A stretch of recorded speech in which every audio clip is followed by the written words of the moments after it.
Hyderabad city పోలీస్లో జరుగుతున్న ఒక కొత్త క్రైమ్ హైబ్రిడ్ సైబర్ ఫ్రాడ్ అని చెప్పి మనం చెప్పొచ్చు. ట్రెడిషనల్ క్రైమ్ లో ఇన్వాల్వ్ అవుతూ సైబర్ క్రైమ్ చేసే ఒక ముఠాని సైబర్ క్రైమ్ పోలీస్ ఆఫీషియల్స్ పట్టుకోవడం జరిగింది.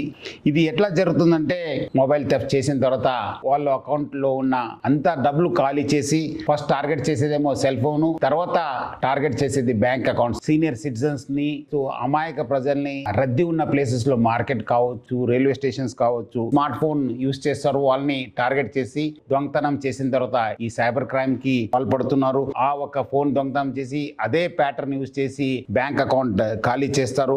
ఒక మెయిన్ పద్ధతి ఏమంటే వాళ్ళు ఒక కండక్టర్ నాటకం ఆడడము. ఈ ఓనరు నా ఫోన్ ఇది అని చెప్పి ఫోన్ చేసినప్పుడు ఆయన ఇమీడియట్లీ నేను ఆర్టీసీ కండక్టర్, ఆర్టీసీ డ్రైవరు, మీ ఫోన్ ఇక్కడ దొరికింది, మీరు మంచి చేశారు, నాకు ఫోన్ చేసి మళ్ళీ మీదే ఫోన్ అని చెప్పి ఎట్లా తెలుసుకోవాలి, మీరు మీ ప్యాటర్న్ చెప్పండి లేదా పాస్వర్డ్ చెప్పండి అని చెప్పి ఆయనకి అడగడంతో ఇమీడియట్లీ అవును నాదే ఫోను, మీకు ఈ ప్యాటర్న్ ఓపెన్ చేస్తే అది ఓపెన్ అవుతుంది, నా ఫోటో ఉంటుంది చూడండి అని చెప్పి వాళ్ళు చెప్పడంతో వాళ్ళు ఇమీడియట్లీ ఒక స్క్రీన్ ని ఓపెన్ చేయడం జరుగుతుంది.